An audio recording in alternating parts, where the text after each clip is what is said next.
The AI killer and the Yale grad murder. Did a man obsessed with artificial intelligence plot the perfect murder?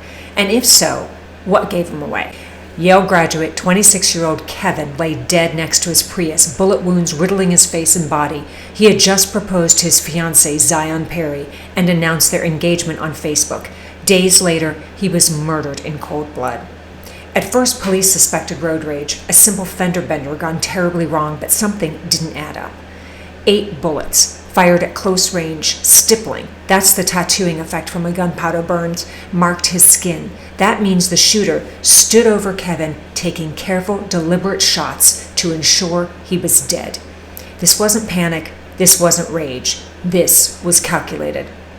Enter Quan Pan, 30-year-old MIT researcher with a deep knowledge of artificial intelligence. No prior criminal record, no known ties to Kevin. So why did he become the prime suspect?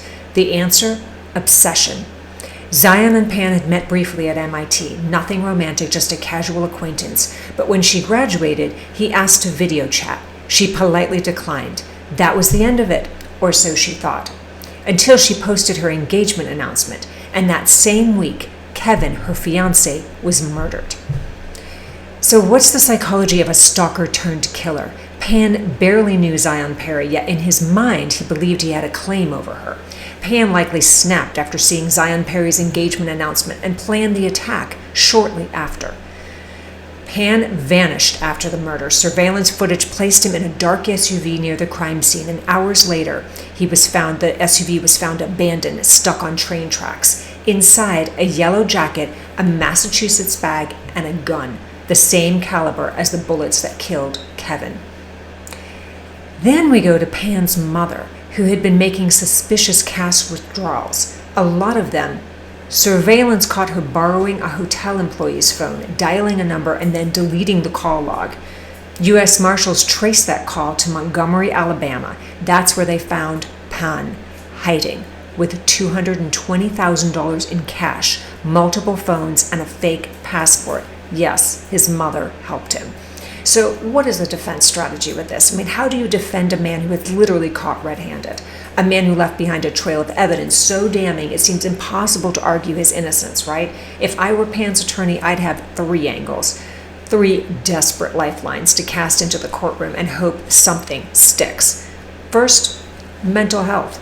Mental incompetence. Was Pan legally insane? Could his fixation on Zion Perry have warped his sense of reality so completely that he believed he had no choice? Could AI, the very thing he dedicated his career to, have played a role in distorting his grasp on what was real and what was fantasy? Did he rationalize the murder through a delusional lens?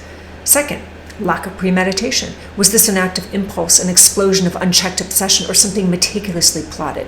Because to argue for anything less than first-degree murder, the defense would need to blur the lines, paint Pan not as a cold-blooded killer, but as a man who simply snapped when he saw Zion Perry slip away for good. Third, and most desperate of all, evidence tampering. I mean, what if someone else framed him, right? That's the third-party defense. What if forensic had errors or misinterpretations or gaps in the evidence opened the door for reasonable doubt? Could the defense spin a theory that made him look less like a predator and more like a pawn in someone else's game? Did Pan exhibit signs of erotomania, a rare, chilling delusional disorder, and those who suffer from it believe with unwavering certainty that someone, often someone of higher status, is in love with them? It's a fixation so deep, so uncontrollable that when reality doesn't align with their delusions, their obsession can turn lethal. So let's look at the evidence. Reports suggest that Pan was fixated on Zion Perry, the woman engaged to Kevin, a woman he knew from MIT. He allegedly reached out to her multiple times even after she rejected him.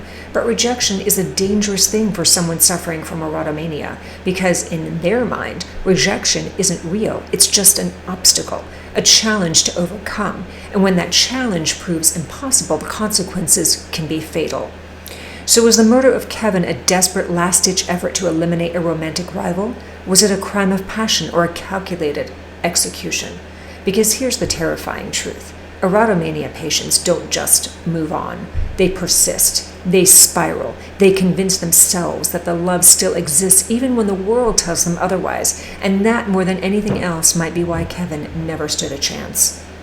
Pond was sentenced to 35 years behind bars, and yet, even behind bars, one question lingers. Did artificial intelligence give him the confidence to think that he could outsmart the law? Thanks for listening. If you liked what you heard, please like, share, and subscribe to my channel. It helps me grow and bring you more crime bites. Meanwhile, stay vigilant, stay informed, and as always, stay safe.